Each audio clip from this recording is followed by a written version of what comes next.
business. I haven't seen Joshua DeBoer entering that feed zone actually the whole race. That's true. So, and he doesn't have a bottle on his bike.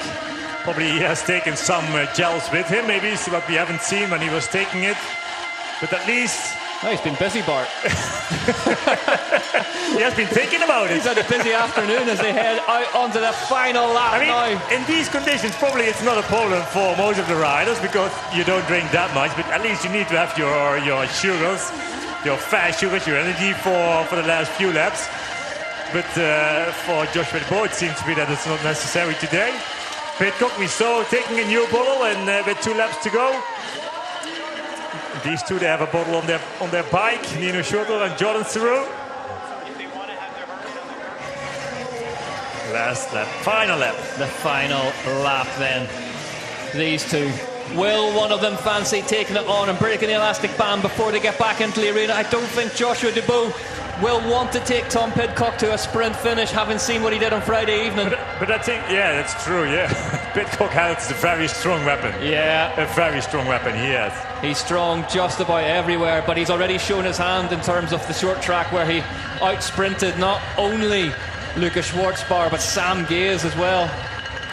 Yeah, he did. So, wondering what Joshua DeBoer has in mind to win this race. Taking a lot of risks in the descents. They are looking back over their shoulders to the 3rd and 4th place. Not in vision. Yep, here they go.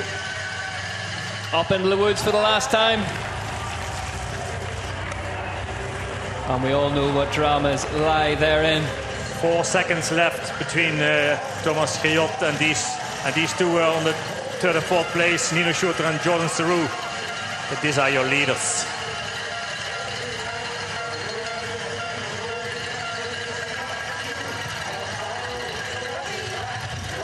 Short track overall winner of the last year out.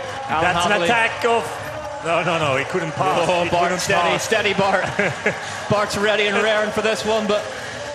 DeBoer. I thought he made a kind of a sign to try and make an attack. Thomas Pidcock, but he didn't. So Alan Maybe Hamley, he likes to be in the first position. He's taking a little bit of a distance to... Yeah. Now this section, we have seen Tom Pidcock just... not enjoy too much. Look, there's DeBoer straight up the middle. Pidcock. Working hard. Safely through for the last time. Getting roared on at the side of the track there, Joshua DeBoer. He still looks comfortable, Bart. I know everything's relative, but... he really looks comfortable. But I think when it comes down to a sprint, you know as well how strong Thomas Pidcock is. Yeah, but as we He's said... almost unbeatable, yeah. As we said, DeBoer riding with this kind of confidence in for this rock section for the last time. Safely does it. I think Joshua DeBoer has to be in the first position when it comes... Well, it has to be on that turning point with 1 kilometer to go, that sign. Well, Pidcock maybe showed his hand at that short track race in the post-race interview where he said it was whoever made that left-hander into the arena first was always going to win it, and maybe that's all DeBoer needs to, in inverted commas, he needs to do now. Make sure he hits that last turn first. Strike it up and hope it's enough. What a fascinating first race of the year, Bart. This has been intrigue all the way. This is what mountain biking is these days. It's so close, and this is why. This is why all the attention to detail with the setups, with the tactics, with the bike prep. This is why, because so little can be put between these riders. But also so many riders, they can win a race. Yeah, if you have a look to the top 10. With the greatest of respect, I don't think any of us got DeBoer in our predictors at the start of this. I didn't. Nope. DeBoer on this climb, but is he going to be... I think Tom Pidcock, a few had. Yeah, I did actually. A few had, and he might be still in for the win. DeBoer He's still there. First up this climb now. Pidcock over the front of the bike, sniffing the stem.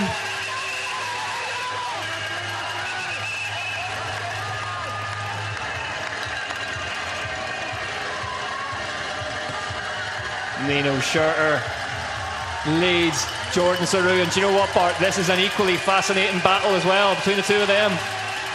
And Thomas Grillo fancies getting involved as well. Yeah. Only a few seconds left for him for that third place. And this is where cross-country Olympic is fascinating, when it all boils down to the last half lap or so. These two battling all race long. De Bo. It looks like kind of a gap, but it's Pidcock still who's hanging on. He's not dropping him. Really? This is as hard as I've seen Pidcock have to work for a long time. It's not an easy ride for Pidcock. But when it comes down to a sprint, then he's, I think, he's still right. Strongest. He's still right with him, isn't he? But a lot can happen between now and then. But it's actually Joshua Dubois who is doing most of the work in the last few laps.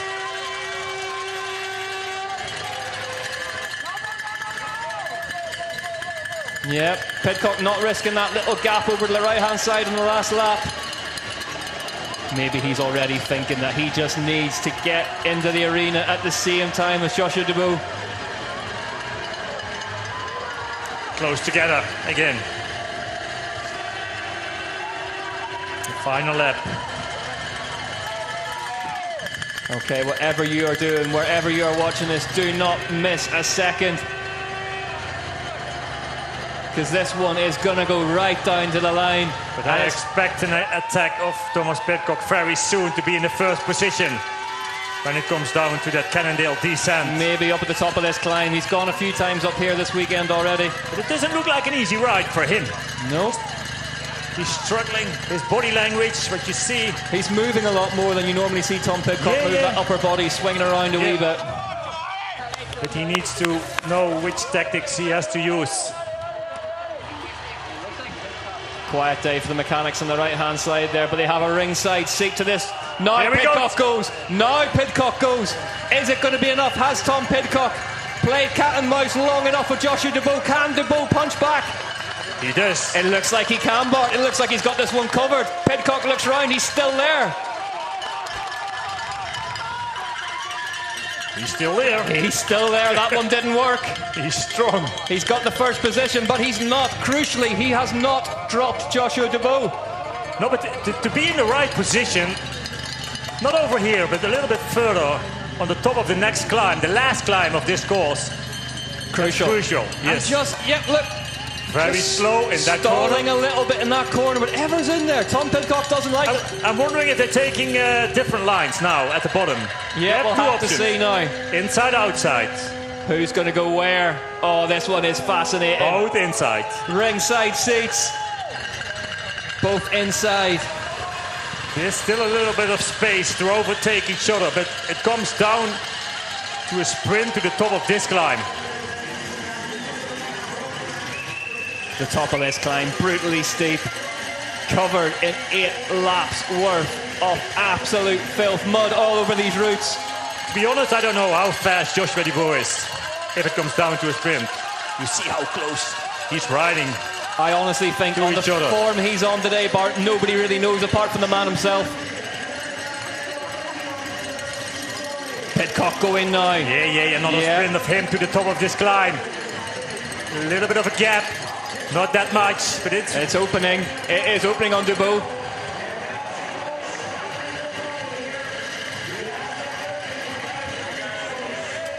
The gap is there. There is the gap. Inside Joshua Dubois' helmet now. It's like that bit in the submarine movie where the red light comes on and all the steam starts coming in. He needs to do something about this gap, and he needs to do it quickly if he wants to win his first ever elite World Cup cross-country Olympic distance. Tom Pidcock going for free on the bounce, going for the hat-trick here in Nove, Mesto, Nove. The hat-trick, yes, that's possible. He may well have done enough here, Bart. 2 wins in an under-23, 2 wins as an elite, going for a 5 on the bounce. He loves this course. It's a slice of him, all right, and he is heading back down to the arena. 6 seconds away. It's 6 seconds away now. Dubois, I don't know if he has an answer for this one, Bart. It doesn't look like that. Oh, Last what could it time. be for Joshua DeBow? He's out of shot now, we can't see him. There he is. Not that far off, but it's 6 seconds. Not that far away, but it's enough. We've seen these races come down to hundredths of a second before.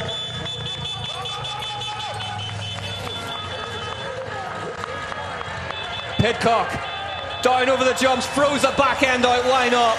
He's done enough today. Tom Pidcock rounds the right-hander on the way into the Vysočina Arena. Joshua DeBow takes the same corner. Pidcock checks over his shoulder. The rain continues to fall. Here in Nove, Mesto, Namarave. Tom Pidcock, he had to do this one the hard way. And it was a man he wouldn't have been expected to. Who was asking him the questions? He rounds the left, the long left-hand corner. And a breathless day of racing in Nove, Mesto, Namarave comes to an end with Tom Pidcock winning 5 on the bounce, taking the hat-trick of elite World Cup cross-country Olympic wins. He celebrates, never in doubt. Tom Pidcock takes the win in the Czech Republic at round 1, straight off the bike. Tom Pidcock, that is how you do it. Joshua DeBow, the ride of his career. Asked so many questions of Tom Pidcock. Pidcock ultimately, though, had the answers. And behind him, Saru. Oh, Nino Schurter took it. Saru could not do enough to beat Nino Schurter.